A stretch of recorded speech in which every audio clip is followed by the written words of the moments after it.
Time Squad with Pamela Adlon and Rob Paulson, where they're so funny. I laugh so hard because they can do all the time. Maurice LaMarche does. It's not like Orson Welles. It is Orson Welles. You know, he's in Peaky the Brain. He plays Brain. So these people are so entertaining. You think, my gosh, you know, I feel I almost owe them a cover charge because you have these 4-hour sessions that they're the most fun in the world. And I thought, that's it. I'm ready to retire from on camera because I love voiceover so much. And I was looking, you know, getting ready for this talk, and there was shows that I forgot that I had done. I thought, yeah, I heard the word Ozai. That was a...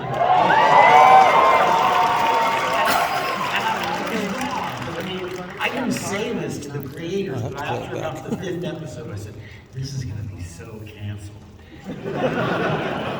Because it's too smart. In other words, the lead-in show and the following show won't flow. It's too deep and intellectual. I'm glad I was wrong because, I mean, it turned out it ran, I don't know, 6 or 7 seasons. It was a really interesting part and different than anything I'd done before. That would happen over and over again. I mentioned regular show. I did, yeah. So I'm playing skits, and we've done like 7 or 8 episodes. And I said, one of the things I'm most proud of to the creator, I said, I'm the only cartoon character, I think, in history that has nipples. I'm very proud of that. And I said, aside from being like an albino gorilla, he goes, you're not an albino gorilla. I said, I'm not? What am I? He said, well, I thought you knew you're a Yeti. I said, you mean like Bigfoot? I said, yeah. I said, oh my God, I gotta rethink my whole characterization. I'm playing a gorilla. But you go in, and like I say, these people are so talented and so funny. I mean, there's no, you know, I wake up and I say, what am I doing today? Oh yeah, oh boy, I'm doing the regular show. So, I mean, I had fun. I could have just stayed doing that forever and ever, but I digress. Oh, I was gonna tell you about what I've just done. I've got Squadron 42 coming out. And listen, Chris Roberts years ago, I can't remember, sometime in the 80s, I guess, or early 90s, said he wanted to have a meeting with me, and I went and I met him, and he's this guy who makes games, right? So he said, I'm gonna make this game where there's gonna be intercut movie scenes. It's gonna be like a movie that's interrupted by gameplay. And I love doing stuff that I'd never done before. See, you know, and I played games when the boys were small, but I'm talking about like, you know, Super Nintendo. I mean, I didn't stay with them, and I'm not a gamer, truly.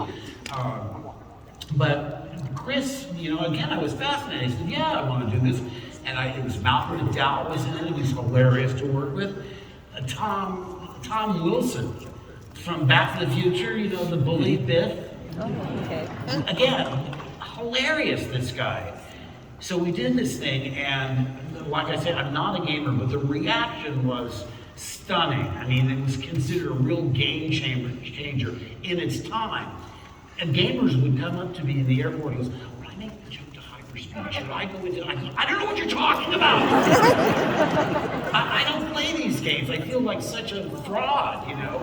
And that's another thing. There's a certain disconnect between people that are what I call UPFs, ultra passionate fans of Star Wars. I get it. I'm so honored. It means more to me than I can ever express in words. However, my job as an actor is you do the job. You show up on time, you know your lines, and you do the best that you can. And you finish that job, and then you move on. You know, I had a show that was canceled. It was called The Texas Wheelers. It was the first time I'd ever seen Gary Busey.